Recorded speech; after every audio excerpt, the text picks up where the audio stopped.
Good morning, students. Today I will start a new chapter in history, New Empires and Kingdom, meaning नए साम्राज्य और राज्य.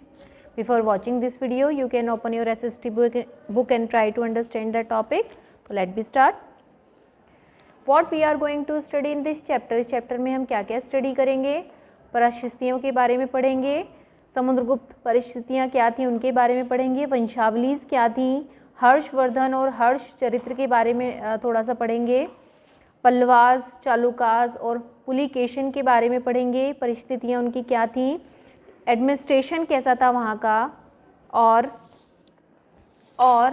A new kingdom of army, army कैसी थी, किस type की आर्मी थी वहाँ पे, असेंबलीज कैसी की जाती थी सदर्न किंगडम में, ऑर्डिनरी पीपल जो थे किंगडम में वो किस टाइप से रहते थे. तो इन टॉपिक्स के बारे में आज हम डिस्कस करेंगे. तो फर्स्ट हमारा टॉपिक जो आता है वो आता है परिस्थितियाँ. तो जो परिस्थितियाँ थी उनके बारे उन्होंने क्या कहा है, परिस्थितियों के द्वारा उन्होंने क्या क्या समझाने की कोशिश की है इसमें. तो दरअसल जो अरविंद गुप्त वंश के जो फेमस किंग थे, समुद्रगुप्त थे, की भूमिका अदा करते थे वो. और समुद्रगुप्त के बारे में हमें इलाहाबाद में अशोक पिलर्स जो खुदाई में जो आर्कियोलॉजिस्ट ने निकाले थे उनके थ्रू हमें नॉलेज मिली थी. वहाँ पर उनके बारे में कुछ इंस्क्रिप्शंस हमें मिली थी, पता चला हमें. इसकी जो रचना थी वो समुद्रगुप्त के जो कोर्ट में जो पोएट थे, जो मिनिस्टर रहे, हरिसेन द्वारा एक पोएट के रूप में की गई थी. एक स्पेशल काइंड ऑफ इंस्क्रिप्शंस थी हैं जिन्हें परिस्थितियाँ या परिशिष्टित बोला जाता है, परिशिष्टित कहते हैं इनको. यह एक संस्कृत वर्ड है जिसका मीनिंग प्रशंसा या अप्रिशिएट करना होता है. Okay.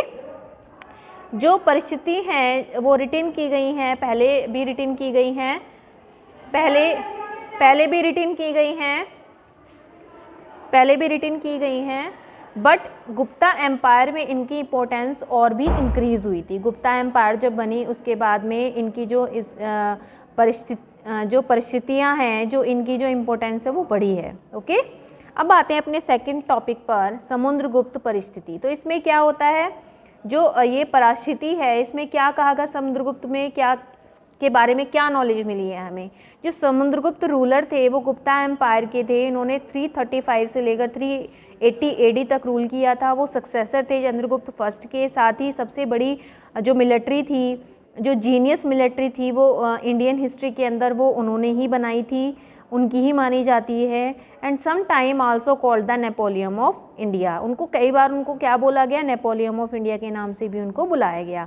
The main source of Samudragupta history is an inscription engraved, खुदा हुआ जिसे आप बोलते हैं, मिला है हमें. कहाँ, स्टोन पिलर के अंदर मिला है, इलाहाबाद के अंदर, जो कि मैं आपको पहले ही बता चुकी हूँ जब हमने परिस्थिति के बारे में जाना है.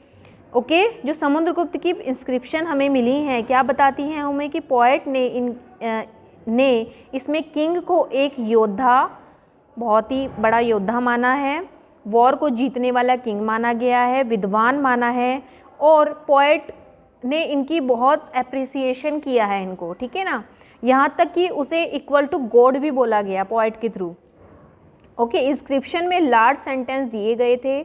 एक मैप में इंस्क्रिप्शन में प्राप्त इंफॉर्मेशन के आधार पर बनाया, एक मैप जो है इन्हीं की इंस्क्रिप्शन के आधार पर बनाया गया है. हरिसेन को 4 डिफरेंट पार्ट में किंग्स ने उनके प्रति समुद्रगुप्त को के प्रिंसिपल का डिस्क्रिप्शन करते हुए बताया गया है. ठीक है ना.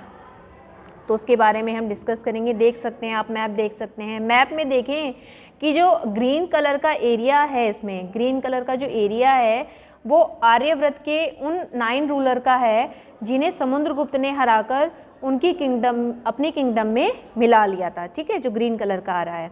इसके बाद आप दक्षिणापथ के 92 रूलर्स आते हैं इसके बाद में. इसमें से कुछ ही कैपिटल को दिखाने के लिए मैप पर रेड पॉइंट, जो आपने रेड पॉइंट देखा है वो उसको डिनोट किया गया है. इन सब के हार जाने पर समुद्रगुप्त के सामने समर्पण, जब ये सब हार गए थे तो समुद्रगुप्त के सामने इन्होंने क्या कर दिया था, समर्पण कर दिया था. समुद्रगुप्त के ने फिर इन रूलर्स को मतलब समुद्रगुप्त से इन्होंने परमिशन ले ली थी रूलर्स ने रूल करने की कि हम हमारा राज्य यही रहेगा, बट हम आपके अकॉर्डिंग हम इस पे काम कर लेंगे, तो आप हमें काम करने दीजिए इसमें, ठीक है। अब आते हैं अपने थर्ड पॉइंट पे, जो नेबरिंग कंट्री स्टेट्स थी वो आंतरिक घेरा जो बैंगनी कलर का आ रहा है इसमें, ठीक है ना, वो में किया गया है। इसमें Assam, coastal Bengal, Nepal and north west number में गण और संघ आते थे, ठीक है ना।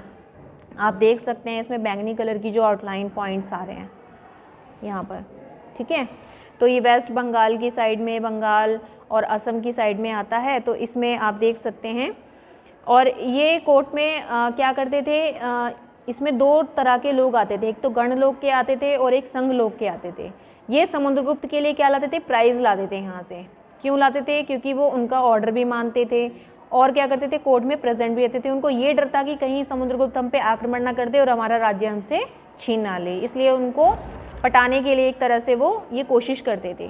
फ्रंटियर जो बाहर की तरफ आप किंगडम देख रहे हैं जिन्हें ब्लू कलर से रंगा गया है, बाहर की साइड आप देखेंगे यहाँ पर तो ब्लू कलर से रंगा गया है इनको। कुषाण तथा शंख वंश के लोग थे ये लोग। इसमें श्रीलंका के रूलर भी आते रहे हैं। उन्होंने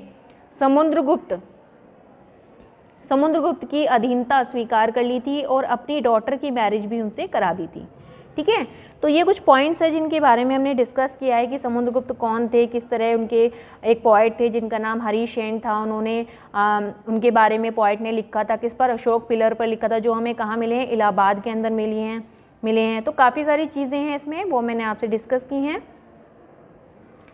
ये कुछ कॉइन्स थे इन्होंने बनाए थे, ये हमें उज्जैन और पाटलिपुत्र के बीच में जो मैप आता है वहाँ पर दिखाएंगे। कुछ सेंटर गुप्ता रूलर्स के थे और यहाँ पर ये हमें कॉइन्स मिले थे, इनमें डिस्क्रिप्शन है सब कुछ।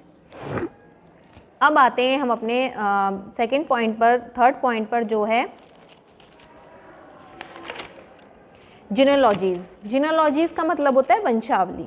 और ये वंशावली का मेन जो हमें बताया गया है वो क्या बताया गया है कि जो हमारे रूलर्स थे, जो मोस्ट वंशावली जो हमें मिली हैं उसमें किसके बारे में, जो परिस्थितियाँ जो हमें मिली हैं, आल्सो मेंशन द एंकेस्टर, जो पूर्वज हैं, जो रूलर रहे हैं, जैसे समुद्रगुप्त के फादर हैं, उनके बारे में बताना। तो ये सब हमें परिस्थितियों में मिला है और वंशावली किस तरीके से आगे, जो जनरेशन है वो किस तरीके से आगे बढ़ी है, इसके बारे में हम इसमें डिस्कस करेंगे। जो समुद्रगुप्त थे उनकी जो मदर का नेम था, उनका नाम था कुमारा देवी, जो कि लिच्छवी गण की थी और उनके फादर जो थे वो चंद्रगुप्त जी थे। गुप्ता डायनेस्टी के फर्स्ट रूलर थे, जिन्होंने महाराज अधिराज की जो ग्रैंड टाइटल था वो अडेप्ट किया था, क्योंकि वो बहुत ही अच्छे राजा थे। और यही जो टाइटल था वो समुद्रगुप्त ने भी अडॉप्ट कर लिया था। उनके ग्रैंड फादर और ग्रेट ग्रैंड फादर का महाराज में मेंशन किया गया है, महाराजास में रूप में मेंशन किया गया है। Generally we seem its importance, Samudragupta के बारे में हमें उनके बाद के रूलर जैसे उनके सन चंद्रगुप्त सेकंड की वंशावली पूर्वजों की सूची से भी हमें इंफॉर्मेशन मिली है। उनके बारे में हम इंस्क्रिप्शन एंड कॉइन्स में भी से हमें पता चलता है। उन्होंने वेस्ट इंडिया में मिलिट्री अभियान में लास्ट शासक रूलर को डिफीट किया था।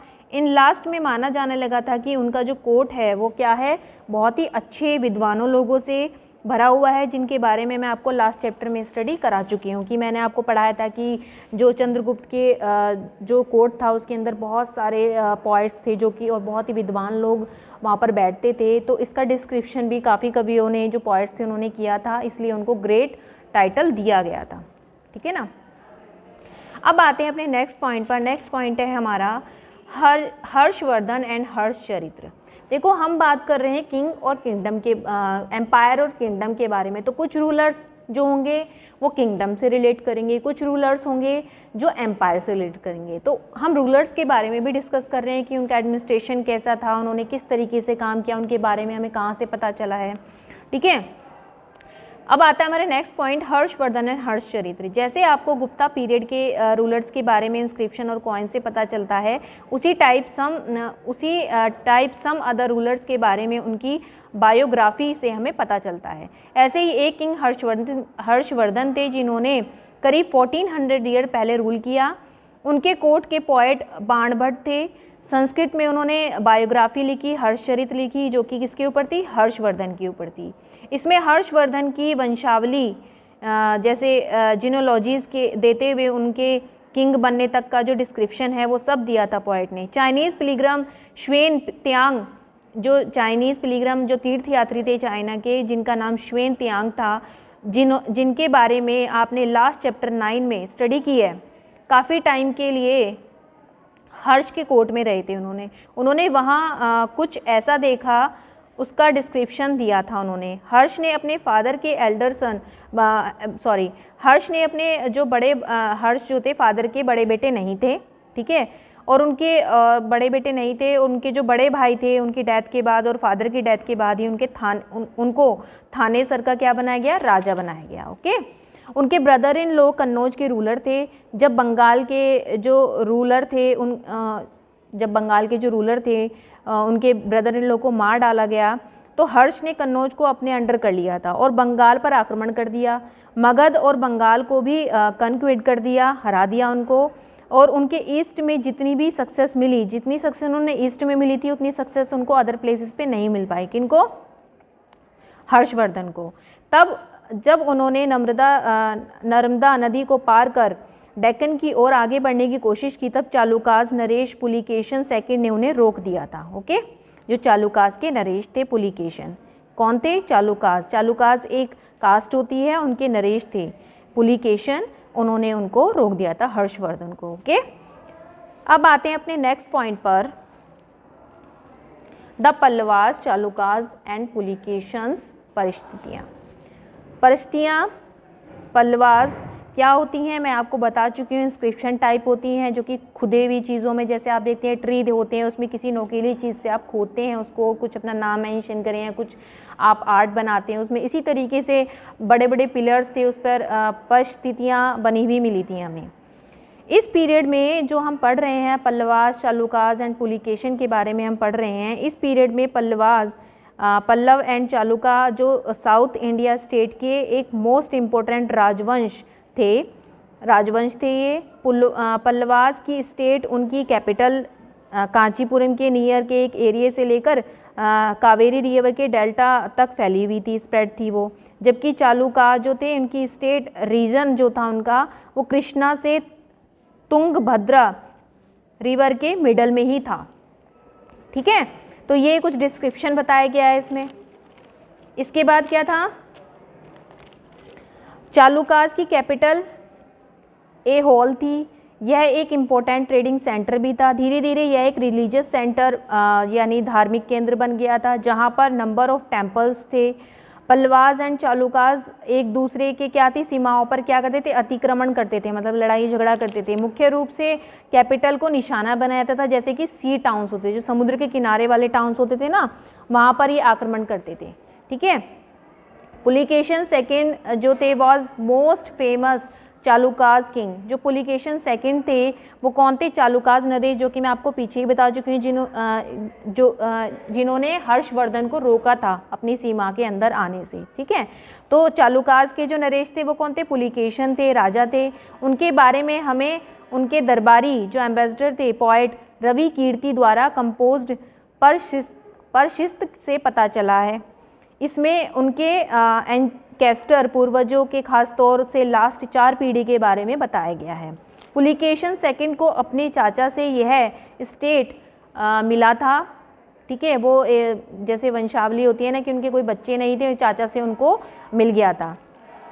रवि कीर्ति के अकॉर्डिंग उन्होंने ईस्ट एंड वेस्ट बोथ के सी कोस्टल एरिया पर अपना अभियान चलाया। इसके अलावा उन्होंने हर्ष को भी आगे बढ़ने से रोका था, जो मैं आपको पहले ही बता चुकी हूँ। हर्ष का मीनिंग क्या होता है, हैप्पीनेस।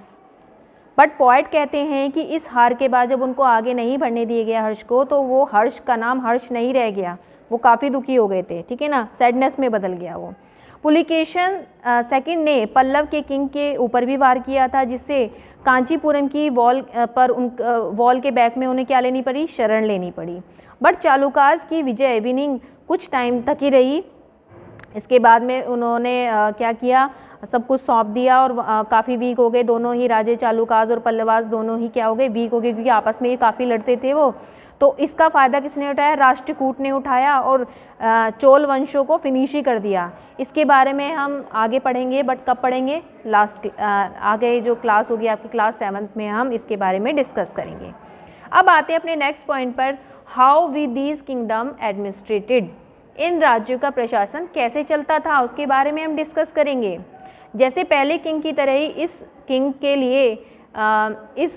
के लिए लैंड रेवेन्यू बहुत इंपॉर्टेंट बन गया था, क्योंकि वो लैंड रेवेन्यू जो लेते थे उनसे ही सारी चीज़ें काम करते थे। क्या क्या करते थे, लैंड रेवेन्यू से ही वो एडमिनिस्ट्रेशन चलाते थे, ठीक है ना। एडमिनिस्ट्रेशन की फर्स्ट प्रायोरिटी क्या थी, विलेज ही थे उनकी फर्स्ट प्रायोरिटी, क्योंकि वहीं लैंड था सब कुछ। बट धीरे धीरे सम न्यू चेंजेस आए, किंग्स ने इकोनॉमिकल, सोसाइटी, पॉलिटिकल और मिलिट्री पावर्स रखने वाले पीपल्स का सपोर्ट जुटाने की कोशिश की और उन्होंने कुछ स्टेप भी लिए उसके लिए। फॉर एग्जांपल सम इम्पोर्टेंट कुछ हम बातें डिस्कस करेंगे कि जो सन अपने फादर के बाद पोस्ट पाते थे, जैसे कि पोएट हरि सेन जो थे अपने पिता की तरह महादंड नायक, और क्या कह सकते हैं, महादंड नायक बने थे, जिसको कि क्या बोला गया, इम्पोर्टेंस जुडिशियल ऑफिसर बोला गया। बट सम टाइम एक ही पर्सन को बहुत सारे ऑफिसेस मिल जाते थे। फॉर एग्जांपल हरिसेन महादंड नायक तो थे ही, बट उनको क्या मिला, कुमार अमात्य की भी उपाधि मिल गई थी उनको, एंड इसको बोलते हैं एन इम्पोर्टेंट मिनिस्टर, ठीक है। और एक और उपाधि उनको मिली, संधि विग्रह। संधि विग्रह कौन होते थे, minister of war and peace, minister of war and peace. War का मतलब आप जानते हैं, पीस का मतलब शांति। यहाँ पर लोकल गवर्नमेंट का मुख्य पीपल्स का बहुत इम्पोर्टेंस था। इसमें नगर श्रेष्ठी जो थे लोग, यानी चीफ बैंकर या मर्चेंट ऑफ सिटी, या सार्ववाह यानी लैंडर ऑफ मर्चेंट, कार्नवस काफिले के जो ट्रेडर्स थे, संगठन वाले लोग थे, काफ़ी सारी चीज़ें उनको दी गई थी कि आप ये भी ऑफिस संभाले, ये भी ऑफिस संभाले, तो इनको ये सब चीज़ें दी गई थी।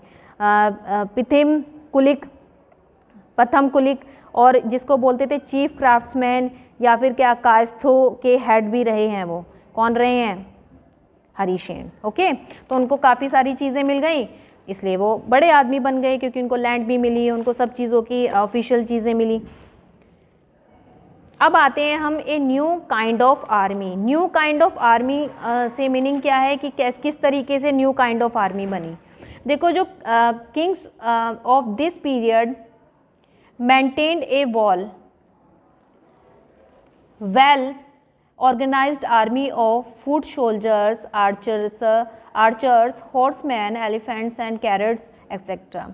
जो किंग्स के पीरियड के दौरान इन्होंने मेंटेन रखा, किसको मेंटेन रखा, कि सबसे पहले तो हम ये पढ़ रहे हैं कि एक नई प्रकार की सेना किस तरीके से बनी थी। तो इनके अंदर जो सेना बनी किंग के पीरियड के दौरान, कौन कौन सी सेना बनी और उसमें क्या क्या संगठित था, उसमें कौन से थे, तो पैदल चलने वाले सोल्जर्स थे, वो थे, रथ थे, घुड़सवार लोग थे, एलिफेंट्स थे, तो काफ़ी सारी चीज़ें इसमें इंक्लूड थी। Beside the king were also support by some military leaders, जो उस दौरान जो है किंग वो कुछ ही लोगों को सपोर्ट करता था, मिलिट्री लीडर्स को सपोर्ट करता था। उनको क्या सैलरी तो नहीं मिलती थी, उनको सैलरी पेड नहीं करते थे किंग, उनको क्या लैंड दे जाती थी। उस लैंड से क्या करते थे वो लोग, जो एक लीडर होता था मिलिट्री का, वो क्या करता था, उस लैंड को रेवेन्यू कर देता था, टैक्स लेता था उनसे, जो किसानों को देता था वो, और उस टैक्स से ही अपने जो हॉर्स होते थे, एलिफेंट्स होते थे, और जो भी इक्विपमेंट उनको युद्ध के दौरान चाहिए होते थे, उनको वो खरीदता था और उनकी टेक केयर करता था, जो उनके पास एनिमल्स थे, ठीक है ना। उनको क्या बोला जाता था, सामंत बोला जाता था। उन लीडर को क्या बोला जाता था, सामंत बोला जाता था। और वही क्या करते थे, एक चीज़ और इम्पोर्टेंट है इसमें कि जब कभी ऐसा होता था कि सामंत जो थे उनको लगता था कि जो वहाँ का किंग है, जो रूलर है, जिनके अंडर उनको लैंड दी जाती थी, लैंड ऑनर बनाया जाता था, वो वीक पड़ रहा है, तो सामंत क्या करते थे, उससे अपनी को फ्री करना चाहते थे, इंडिपेंडेंस चाहते थे। तो वो ये जहाँ कहीं भी रूलर्स वीक होते थे, तो ये सामंत जो होते थे वो फ्री होने की कोशिश भी करते थे, ठीक है ना। तो ये इनका मेन मकसद था। Assemblies in the southern kingdom, assemblies मतलब दक्षिण के राज्यों की सीमाएं कैसी थीं, ठीक है, क्या कैसी थी दक्षिण की जो सीमाएं थीं, तो इस पर भी हम डिस्कस करेंगे। जो सम पल्लवास के इंस्क्रिप्शन में सम लोकल सभा की चर्चा है। ये सभा उप समिति के जरिए इरिगेशन, लैंड से रिलेटेड जो वर्क होता है और रोड, टेम्पल की जो टेक केयर होती थी, काम जो करती है, वो सारी चीज़ें इसके अंदर आती थी, ठीक है ना। क्योंकि ये जो सभाएं होती थी वो इसीलिए होती थी जिससे कि जो भी विलेजेस हैं आसपास में, उसमें जो रोड है, जो भी इरिगेशन से रिलेटेड जो काम किया जाता है, लैंड से रिलेटेड जो भी वर्क होता है, रोड से, टेम्पल से, उनकी जो टेक केयर करने के लिए किस तरीके से टेक केयर की जाए, तो वो काम इसमें होता था असेंबलीज में। जिन एरियाज के लैंड ऑनर ब्राह्मण नहीं होते थे वहाँ पर उर नामक ग्राम सभाएं, उर नामक लोग होते थे, ग्राम सभाएं होने की बात कही गई है, ठीक है। नगरम ट्रेडर्स के एक संगठन का नाम था, नगरम जो था वो एक ट्रेडर के संगठन का नाम था।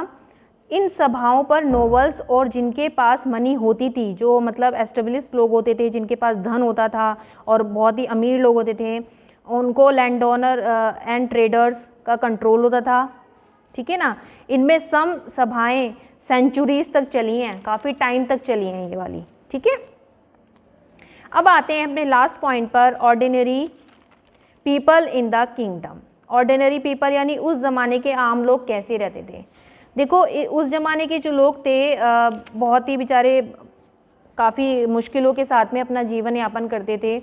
अब मैं एक बात बताऊं, वी कैन कैच द बहुत सारे हमने कैच किए हैं चीज़ों को, जो वहाँ के लोकल लोग थे, कॉमन लोग थे एशियन पीरियड के दौरान, एशियन एज में।